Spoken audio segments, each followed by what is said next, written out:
Hey, it's Elliot here, and welcome back to another episode of me reading a book in every subgenre of every genre. As you may know, in the previous year, I was reading all the fantasy genres, and this year I'll be reading books from the genre with the suffix punk. And the subgenre this time is cyberpunk. And the book representing that is Do Androids Dream of Electric Sheep? Also known as Blade Runner by Philip K. Dick. I'm sure everybody knows by now about the movie Blade Runner, directed by Ridley Scott, starring Harrison Ford. It's probably one of the most famous cyberpunk movies out there. Not as many people know that it's based on a novel by Philip K. Dick. Philip K. Dick is one of the pioneers of cyberpunk. Cyberpunk essentially started around the 1960s, 1970s. It was deemed the new wave sci-fi, and the characteristics of cyberpunk is that it tends to deal with a more dystopian future as opposed to back then. Sci-fi dealt with a lot of utopian themes. So cyberpunk tends to talk more about the grittier aspects of technology as opposed to just flying cars and tubes and people transporting themselves through tubes and teleportation getting around. Cyberpunk is often characterized as low-life, high-tech, as in the characters in the stories aren't like rich billionaires. They're rather lower, maybe middle class, grungier type of characters. They're trying to get by. They're trying to really survive in this new type of world. I feel like these days we're living very similar lives to what a character in a cyberpunk novel would be going through, all the problems they're facing with the internet and privacy and technology and automation, and it's getting really real, and it's starting to feel not so fi anymore. It's just science now. It's not even fiction. I mean, I guess fiction as in this is not a real life historical story, but I think a lot of the sci-fi aspects in a cyberpunk story is actually very relatable these days. And I have not read Do Androids Dream of Electric Sheep, but I'm really excited to start reading this book. I think it's going to be a really good one. A lot of high expectation, as it is simply known as the quintessential cyberpunk. I'll check back in with you guys around the midway point to let you know what I think, and then I'll come back once again when I finish, and I'll let you know my final impressions of Philip K. Dick's Do Androids Dream of Electric Sheep, also known as Blade Runner. Let's do this. Hey everybody, welcome back. I am still reading Blade Runner, or Do Androids Dream of Electric Sheep by Philip K. Dick. I really wanted to compare it with the movie, but I can't really remember much of the movie right now, so I'm just gonna focus on the book. I'm actually really surprised at all the animal elements in the story. There's a lot of talk about animals and how a lot of animals became extinct during a great world war. But for humans, in order to show that they're empathetic, in order to show that they have a moral, they now take care of animals. But there really aren't that many animals left. It's hard to come by, so like organizations, technology organizations have created these replacement animals. And so although society wants people to take care of animals, it's really hard to do. It's like owning a house. Owning a house, you get the status, you become a homeowner. However, most people can't own a house. Most people have to rent. And so it's kind of like that, where it's you want to fit into society, you want to have this social status, you want to be respected amongst your peers. And it's weird seeing this like bizarre need to take care of animals like that. That is how we show that we still care about the world, that we're still human, and anything can happen with an animal. Like having a pet especially, it's like, or having a home, it's like at any moment, like a fire could start in your house and your house can burn down and suddenly you're homeless, like an earthquake, a natural disaster, or your pet can get sick and suddenly die, and then the status you had is like wiped away, it's gone. And so that is I think one of the interesting themes in this book that I'm getting so far. And next, there's this character called Rick Deckard, and what he's trying to do is he's trying to capture these androids. This is actually this is really a complicated book. It's a very thin book, but it's really complex. Philip K. Dick does a really good job on building a really dense world, but he's not giving all the information. Like, this book can be, I think, 1,000 pages long if he really wanted to, but what he does really well is he only gives the information that the reader really, really needs at that moment. Everything else he trickles along.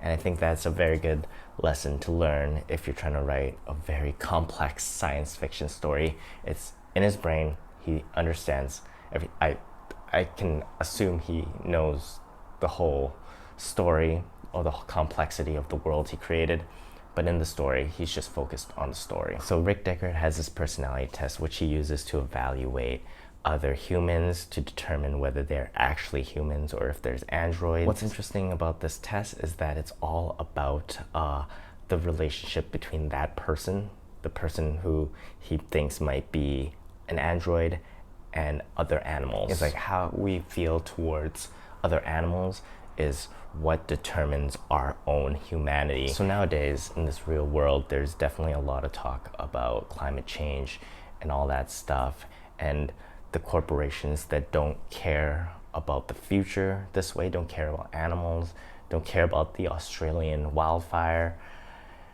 they're as good as robots. The last theme I want to talk about is the theme of replacement, and can replacement actually be better than the real thing?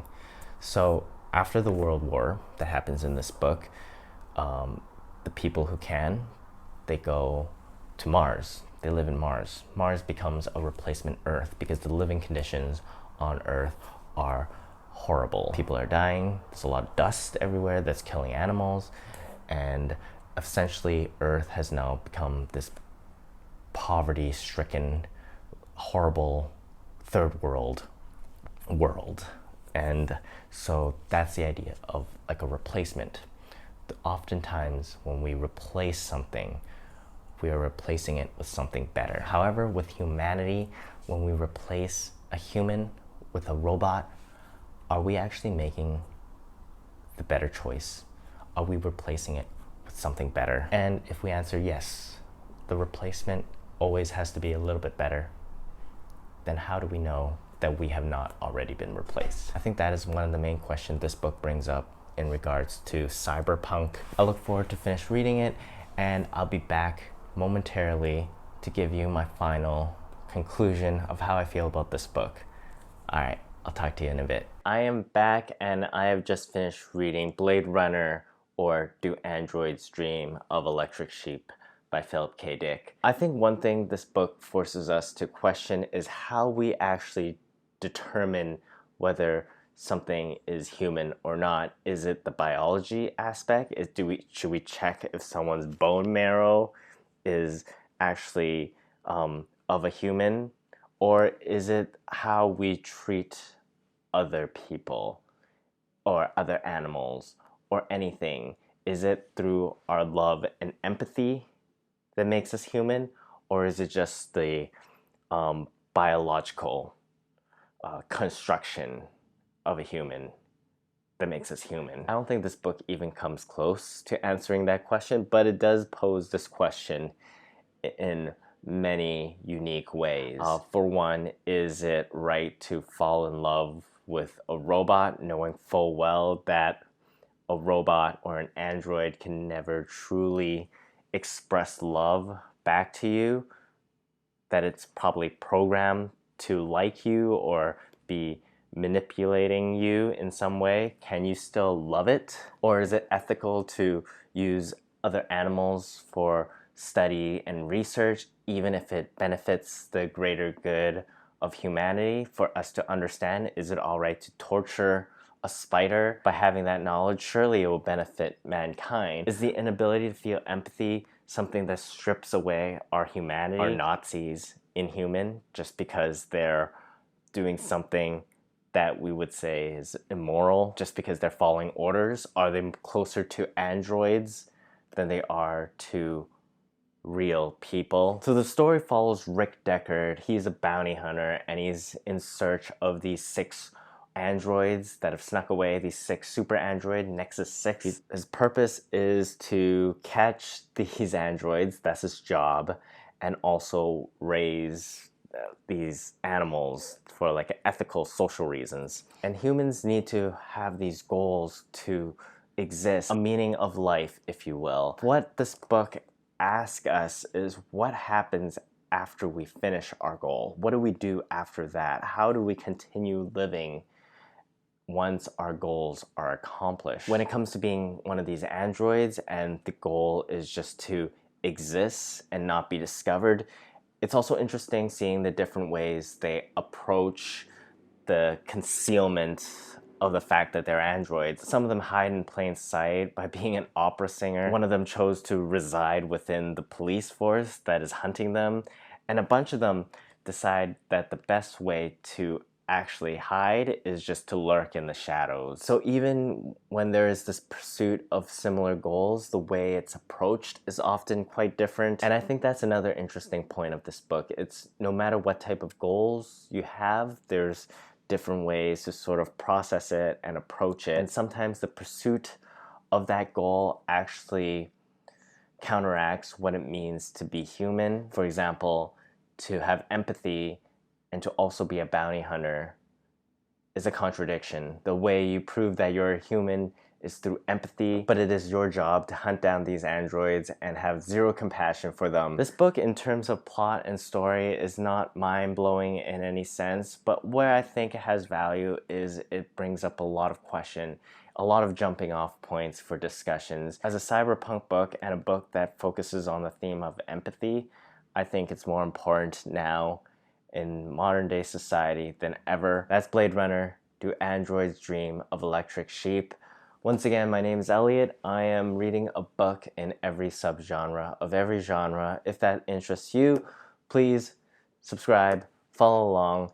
If you haven't seen my other book discussions, check out this playlist right here. There might be a book that you have read before, and I would love to hear your comments on any of those as well. All right, I'll see you guys in those videos.